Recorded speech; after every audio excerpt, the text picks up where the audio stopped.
Okay, we're doing this for some reason. Romans 13:1. Let every soul be subject unto the higher powers. For there is no power but of God. The powers that be are ordained of God. And we are going to read Ellicott's commentary for English readers. Section 13, as regards verses 1 through 7, subject unto the higher powers. Looking impartially at the passage which follows, it would seem at first sight, and perhaps not only at first sight, that the apostle distinctly preaches two doctrines, both of which are now discredited, the doctrines of divine right and of passive obedience. The duty of obedience is grounded upon the fact that the power wielded by the magistrate is derived from God, and that duty itself is stated without question. What are we to understand by this? Are we to say, for instance, that Hampden was wrong in refusing the payment of ship money? Or if he was not wrong, and the verdict of mankind has generally justified his act, what are we to think of the language that is used here by St. Paul? Heading 1. In the first place, it should be noticed that though the duty of obedience is here stated without qualification, still the existence of qualifications to it is not therefore denied or excluded. Tribute is to be paid to whom tribute is due, but this still leaves the question open, whether in any particular case tribute is rightfully due or not. There may possibly be a conflict of rights and duties, and the lower may have to yield to the higher. All that is alleged is that, prima facie, the magistrate can claim the obedience of the subject. But supposing the magistrate calls upon the subject to do that which some other authority coordinate with that of the magistrate forbids, supposing, for instance, in the case of Hampden, under a constitutional monarchy, the king commands one thing, and the parliament another, there is clearly a conflict of obligations, and the decision which accepts the one obligation is not necessarily wrong because it ignores the other. There will always be a certain debatable ground within which opposite duties will seem to clash, and where general principles are no longer of any avail. Here, the individual conscience must assume the responsibility of deciding which to obey.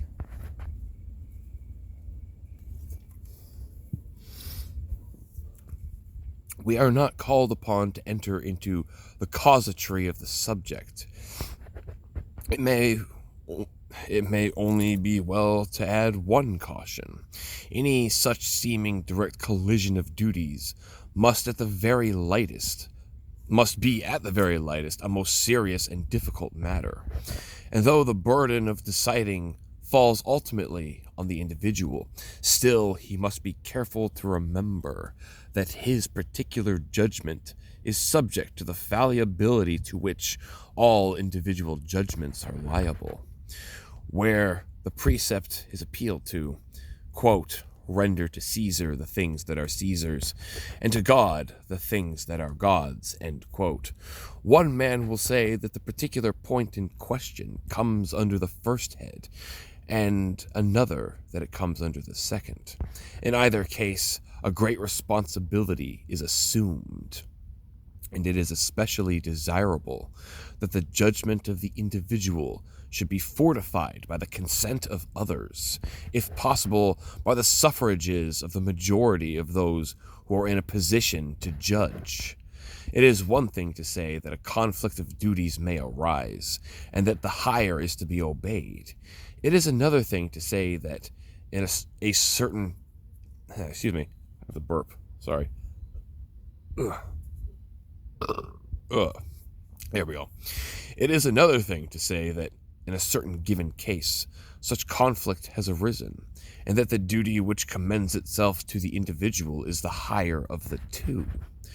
Whatever the decision arrived at, it ought not to be made in a spirit of levity, nor ought it be supposed that the dictum of the single conscience bears anything like the same validity as the universal principles of morals. And there will be the further drawback that in such cases the individual usually acts as judge in his own cause, where his conscience is pretty sure to be biased. There is, therefore, a very strong onus probandi thrown upon the person who takes upon himself to overrule what is in itself a clear obligation. Heading 2. But the question of political obedience cannot be rightly considered without taking into account the relation of Christianity to political life generally. Neither can this isolated passage in an epistle of St. Paul's be considered apart from other teachings upon the same subjects in the rest of the New Testament. Very similar language, it will be remembered, is found in 1 Peter chapter 2, verses 13 to 17. And going back to the fountainhead of Christian doctrine, we find, indeed, no express statements, but several significant facts and some important intimations. When he was arrested by the civil power and unjustly tried and condemned, our Lord made no resistance. Not only so, but when resistance was made on his behalf, he rebuked the disciple who had drawn the sword for him. When the didrachma was demanded of him, which was customary for the Jew to pay toward the repair and maintenance of the temple, he, though as Lord of the temple, he claimed exemption nevertheless, for fear of putting a stumbling block in the way of others, supplied the sum required by a miracle. On another occasion, when a question was asked as to the legitimacy of the Roman tribute, he replied in words already quoted, "Render unto Caesar," etc. And lastly, when appeal was made to him to settle a disputed inheritance, he refused, saying to his petitioner, "Man, who made me a judge or a divider over you?" Here we have really the key to this whole question. So far as his practice was concerned, our Lord pursued a course of simple obedience. Into the theory of political or civil obligation, he absolutely refused to enter. The answer, "Render to Caesar," etc., left matters precisely as they stood, for the real question was, what was Caesar's and what was not? The ambiguity of the reply was intended. It was practically a refusal to reply at all. The significance of this comes out very strikingly when it is contrasted with the state of feeling and opinion current among Jews at the time. With them, politics and religion were intimately blended. They carried into the former sphere the fanaticism natural to the latter. Their religious hopes took a political form. The dominion of the Messiah was to be not a spiritual but a literal dominion in which they, as a people, physically, were to share. Clearly, the relations which our Lord assumed toward politics had a special reference to this attitude of the Jews. He wished to disabuse his disciples once and for all of this fatal confusion of two spheres in themselves so distinct. He wished to purify and to spiritualize their conception of the kingdom of heaven, which he came to found. And lastly, he finally submitted to the civil power as an instrument divinely employed to inflict upon him those sufferings which were to be the cause of our redemption. Vicit paciendo.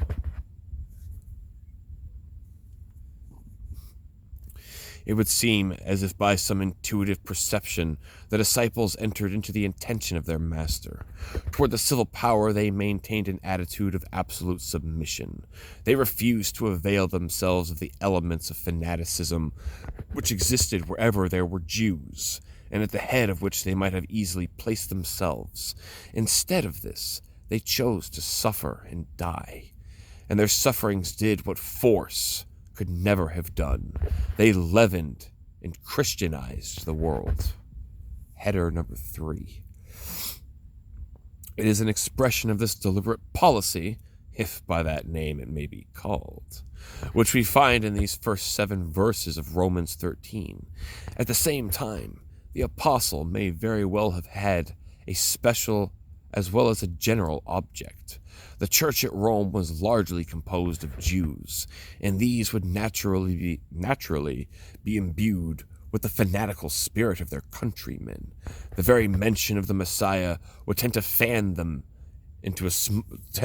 their smoldering passions into a flame. I love the way he wrote that. The apostle would be aware of this. His informants at Rome may have told him of excitement prevailing among the Jewish portion of the community.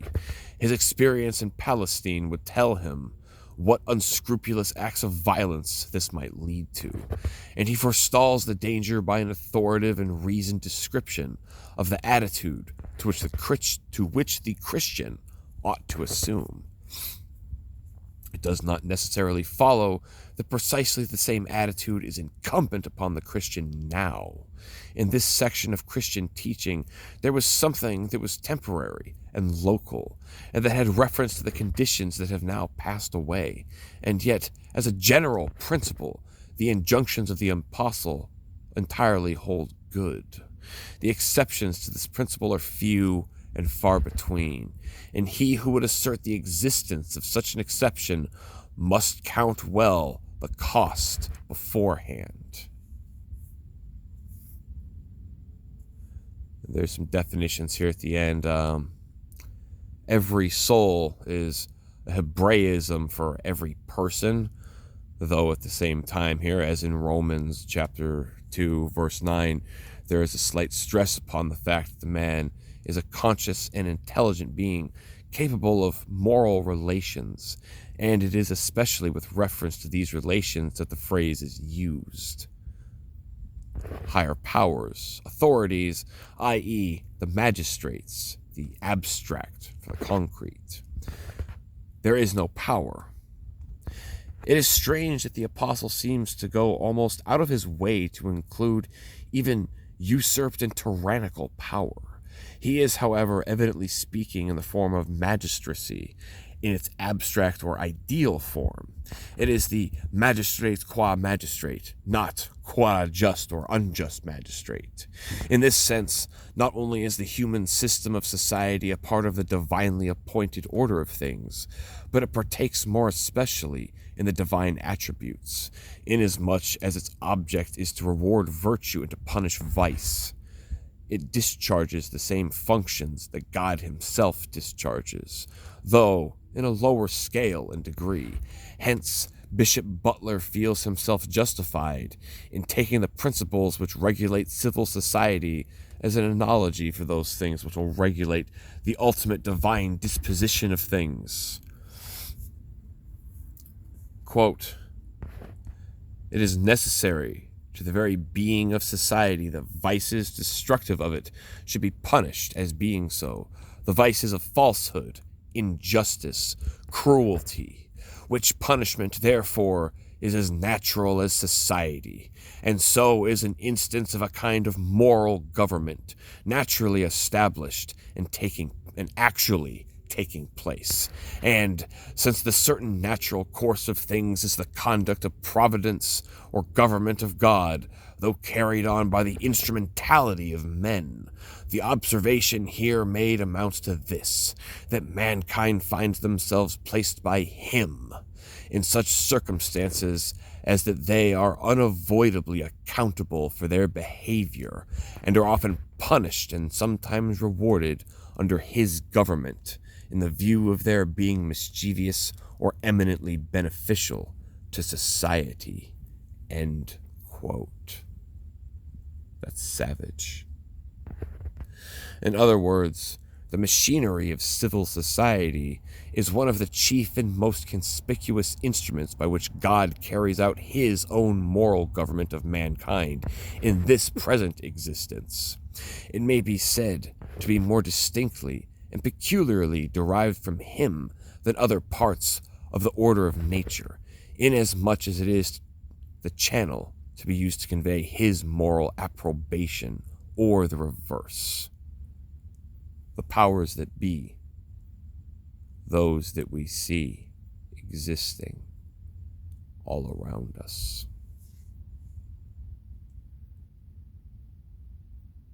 Thanks for listening to that. Appreciate your time. God bless. Later.